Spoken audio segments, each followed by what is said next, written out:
Okay, during this session I was asked to describe what the UC's model contract looks like, with the type of contract we've been trying to negotiate with a number of publishers, and also to talk a bit about the workflows that we think will support this type of contract. There was a question about both of these earlier, so hopefully I will now answer those questions.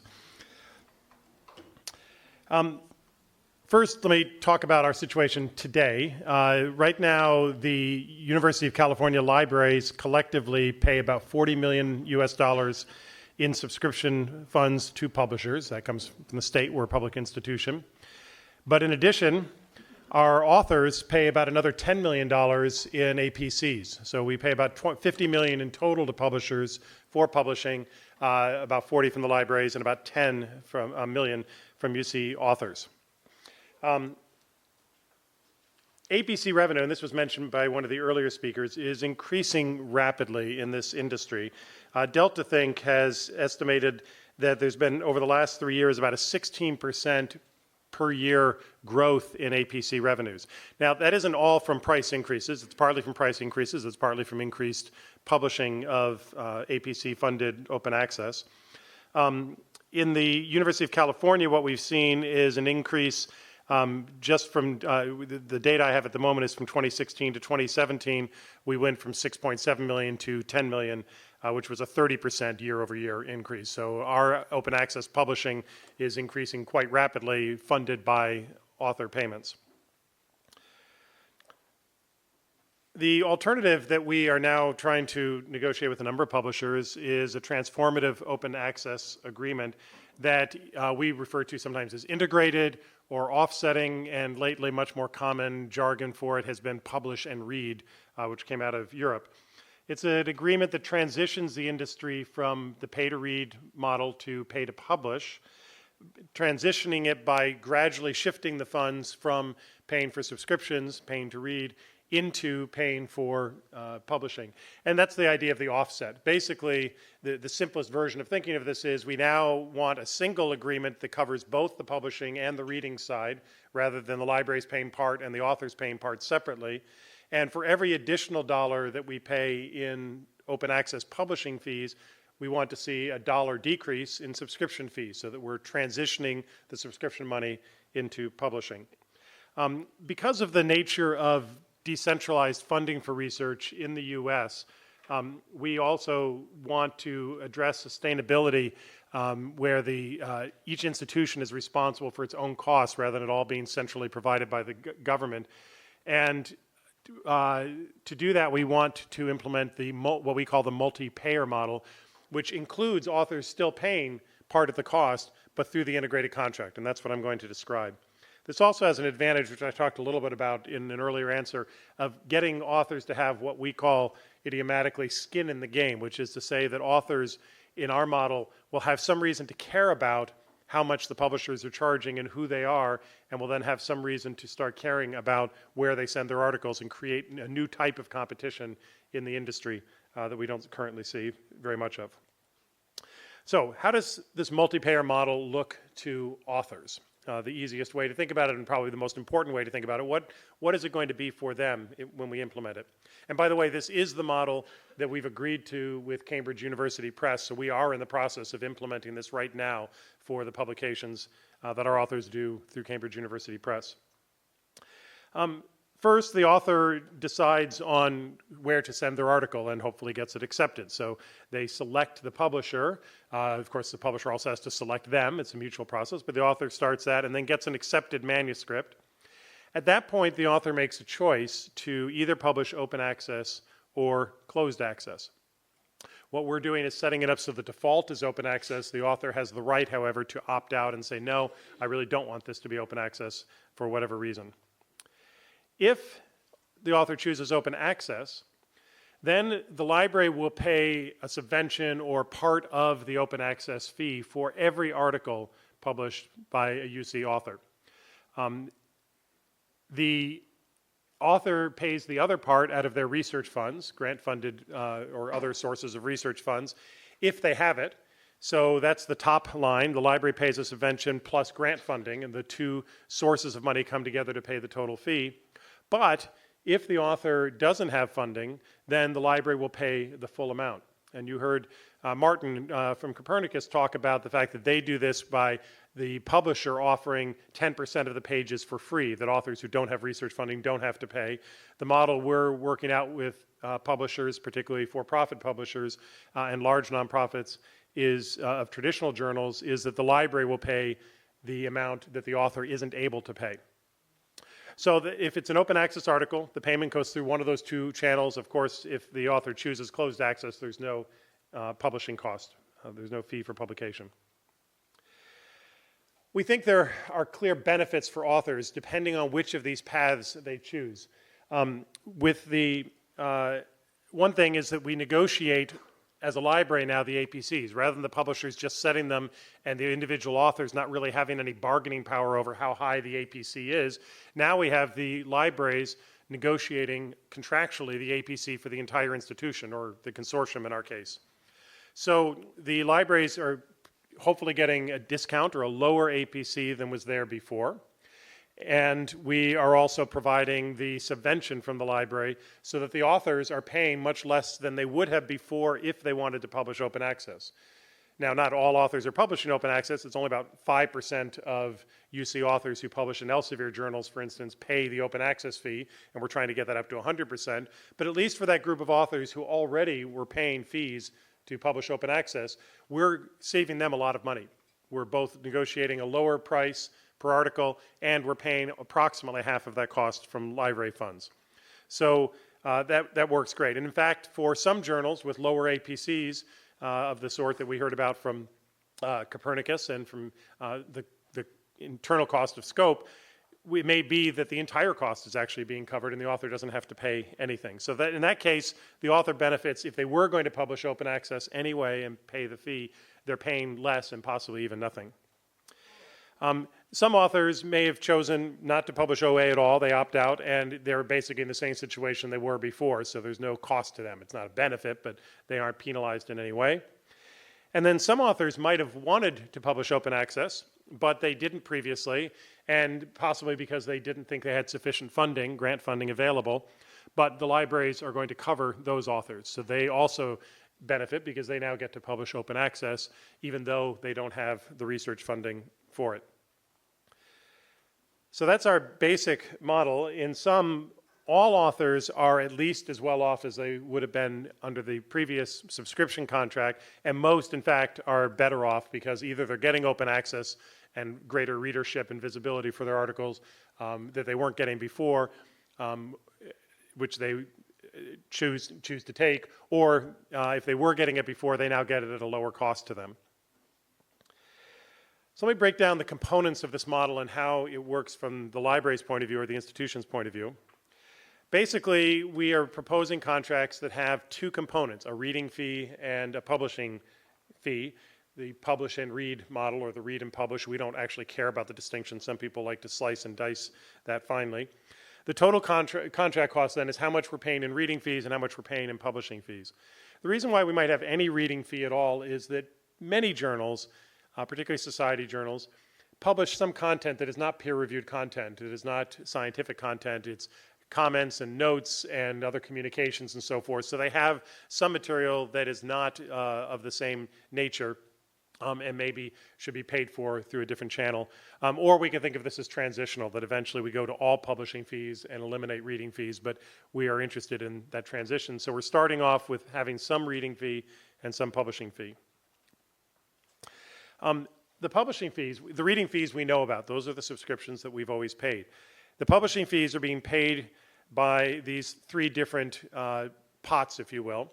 The library subvention on every article, the part that we save from paying for subscriptions. We now pay less in subscriptions. We have that money available, and we use part of that to subvent or subsidize every article that's published.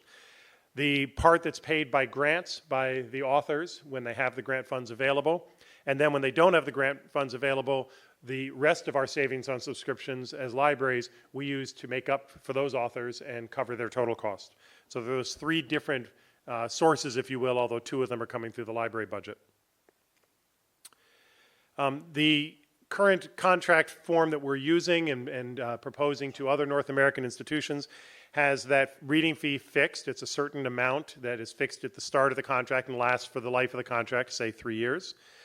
The publishing fees will be variable because they'll depend on how many articles are published.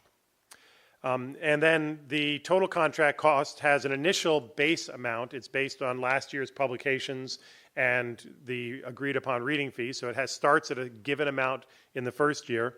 And then it varies, but we propose putting in controls that limit how much it can go up or down to basically provide some risk management for both the library and the publisher.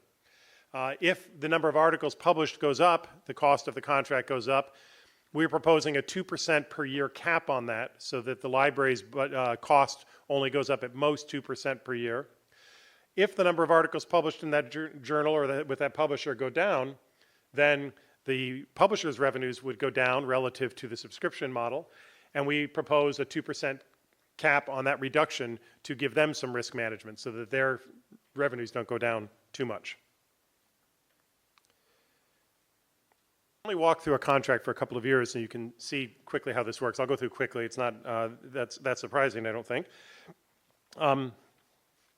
So for this simulation, if you will, we're going to assume a publication volume of 4,500 articles initially by the authors, and that the APC was negotiated to be $2,000.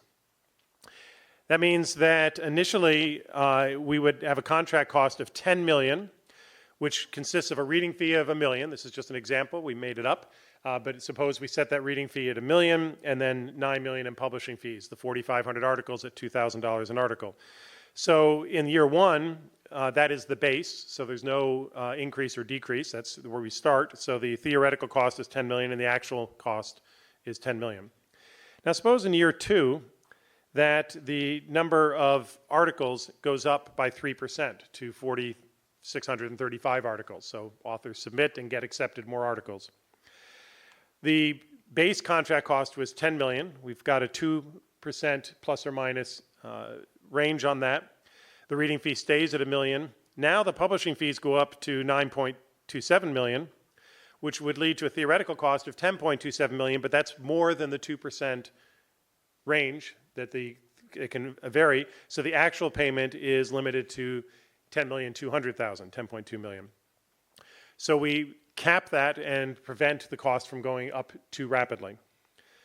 Suppose in the third year that the number of articles then goes down by 5%, so that we experience some risk to the publisher and see what happens there. Well, now the new base is $10.2 million from the previous year. That would lead to a $9.8 million payment to the publisher, but that would be dropping the publisher by more than 2% in their revenues. So in fact, by agreement, we would pay them 9.96, actually about 10 million again. That's just a coincidence, nothing special about that. But they would only get a 2% drop in their revenues. So year by year, there can be some fluctuation based on the publishing volume, but the idea is that there would be a range to control that so that there was not uncontrolled growth. That you might say, well, what if the publications are going up 10% a year? Why would the publisher ever accept 2%? We're only talking about 3-year contracts here. If it turns out we were way off in that, then for the next round of contract, we can renegotiate the base and reset the base. And of course, the risk could be in the other direction as well. It could go down a lot faster.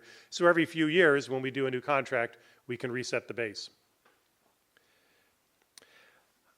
A key thing about this is that the more that authors participate with grant funds, the more money is being brought into the system. We've already got the library budget, but now we're also bringing in money from author grants. As I said, currently in the University of California, about 5% of authors who publish articles with Elsevier pay open access fees to do so. We're talking about getting that 5% up to close to 100% of UC authors. If we get to, let's say, 25% of authors having enough research funds and paying their share, we will see more money, even though the library is paying about half of the cost. So those 5% authors who were paying before, they get a discount because we pay half of their cost, but we get money coming in from the other 20% of authors that brings more money into the system than we're sending back out. And in total, the library saves, if you will, but then that releases money for us to spend on other aspects of open access, including the subsidies to the authors who don't have research funds. So let's suppose in year one that 20% of authors were willing to use grant funding and were able to use grant funding to support it.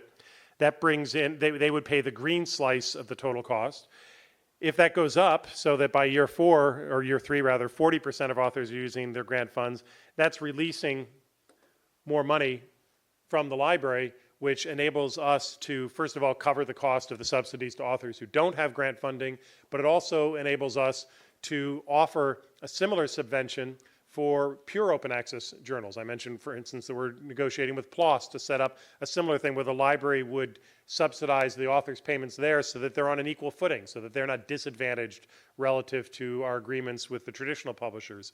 So we move the money through the system to level the playing field.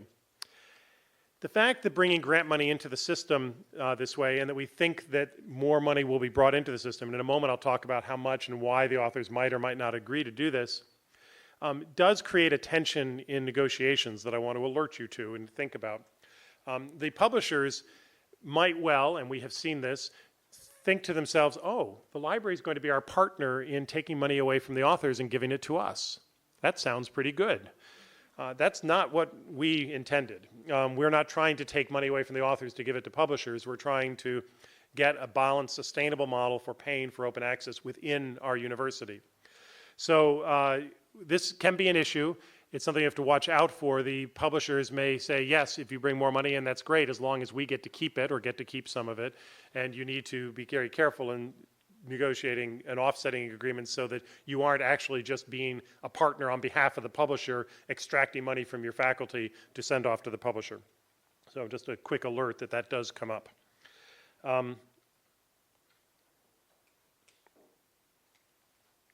So what does this mean for grants? It may sound like a non-starter. Why would authors be willing to spend more of their grant money than they are currently? And how much, isn't that going to damage research? Because if we take money out of grants to pay for publication, then they don't have as much money to do research.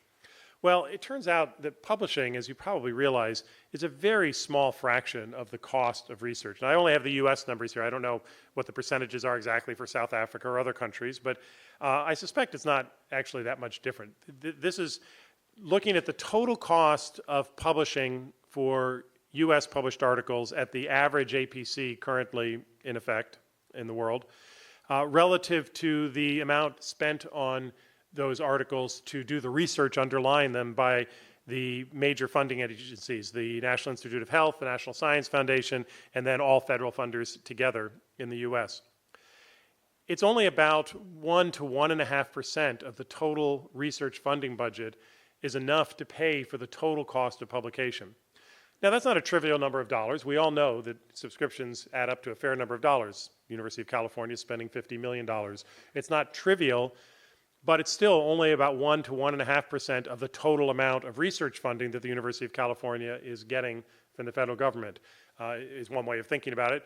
It's not that big a share of the research enterprise to publish the research that we do. Most of the cost is doing the research. So authors would not be expected to actually give up very much of their research funds for those who have research funds. And in fact, with the library subvention, with the library paying almost half in our model of the cost of the publishing, we then get down to roughly 0.5% or 0.6% of the cost of the amount of research funds that would need to be saved to pay the publication costs. I don't know what your experience is with your authors, but I'll speak for myself, having raised over about $12 million in research funds over my career. Every single grant I had, I always had some money left at the end. I mean, you just don't manage it so that you go down to the penny. And in fact, the total cost of all of my publications would have easily been managed by the grants I had without any significant impact on the research I did, the research assistants I hired, and so forth. 0.6% of the total amount you bring in is not that big an amount. And I'm a social scientist, an economist. In other disciplines, the research funding is much more generous, believe me. Social sciences, economists do better than some social scientists, but we don't get anything compared to the biomedical scientists. So this is not really that big a burden to ask the authors to participate in order to get the open access that they say they want and that the funders want and that society wants. We're a public institution. We're doing this research for the public. So we think it's feasible. but we've built the contract in a way that we don't need every author to bring in their research funding. We've estimated that for Elsevier publications, I think, Matt, correct me if I'm wrong, I think it's about 75% of authors acknowledge in the article that they had research funding to support it. So in principle, they have some research grant that supported that research. And some authors forget to do the acknowledgement, so it's probably higher than that. So we think that most of them have the funds there, and we know the total amount of funding, and this is a small piece of it. But even if only about 25% actually make that money available, we can afford this contract with just our subscription savings. So it will work for us. We're quite confident. Okay, I was asked to talk about author workflow, but I'm out of time. So, and I don't want to abuse the time. 3 to 5 minutes, if I go really fast. I could do it another time, but I could do it quickly now. Okay, I'm sorry. It was hard to cover all of this. The workflow. What I've got here are a set of screens from Elsevier. They're small. I'm just going to quickly tell you the highlights. The slides are all going to be available to you. But these are the workflow screens that Elsevier has for its authors. We took their screens and we marked them up and edited them to show what would have to change in the author workflow to make this happen, to show that it's actually not very much and it's pretty straightforward and feasible. In step 4 of the workflow, after an author gets an accepted paper, they get to their publishing options. At that point, if it's a hybrid journal, they already have a choice of choosing to publish open access and pay in. All we want to change is to make that the default, that by default it is open access. If they choose, they can opt out. So there are a lot of little details and words in there. We want to put the pricing information on that screen so they're aware that we will subsidize them, but they may pay part of it, they may not. But the main thing is, all we're changing there really is that they now, by default, publish open access, but there's a little button they can push that says they don't want to. Next is licenses. We want to make CC by default. But there already is a licensing screen where they have to sign off on the licenses. The only change is we now set the CC BY license as the default. That's easy to implement. No problem for the authors, no problem for Elsevier. Here's the main change, paying the fee. We need a step now where Elsevier figures out who is paying the fees and who to invoice. So the fees are listed on this screen in that first box. And then the authors there's an explanation for them about whether or not they are paying the fees or the library is paying the fees and under what circumstances. If the author says they can pay the fee, great. Then we go on and they give a credit card or say invoice me. If they say they can't, they're asked why not. And then they're asked to click a button saying that they gave an honest answer. One of the things that people have asked us is, why would any author pay? If they know the library will back them up, why won't they all declare poverty? Well, scientists tend to be fairly honest people, and we are explaining why we're doing this, the benefits of open access. It's on behalf of the institution, it's on behalf of the world. But just to give them a little bit more incentive, one that social psychologists have shown actually makes a big difference in behavior, we make them declare why it is they're not paying and make them assert that they are being honest. Now, they could still lie. We're not going to audit them. We're not going to check them whether they've lied or not. But it turns out the social psychologists have shown that that makes a big difference in honest compliance, and we expect that we'll get a fairly high level of honesty on this. But if we don't, we'll learn and we'll have to change. But this is our current thinking, is that's all we have to do. We don't have to audit. We don't have to go check their research accounts. We don't go and invoice them. Elsevier already has a system set up for invoicing authors. They can do that. Most of them pay by credit card and get reimbursed, or they have an institutional credit card. So that's basically it for the workflow. The wrap-up basically says, today, libraries are paying, the authors are paying, it's uncontrolled, it's going up on both sides, none of us can afford it anymore. We want to integrate it transitionally into these publish and read agreements that have the same cost to the institutions. We're not going to put any more money into the system. We want it to be cost neutral. The same revenues to the publishers. And then in the future, once the world is primarily open access, we'll start to see things change and move to a new equilibrium with new publications, new ways of getting things there, and we think lower prices because we think competition will drive prices down. But for now, we'll be happy if we don't have to pay more, but we get open access. Thank you.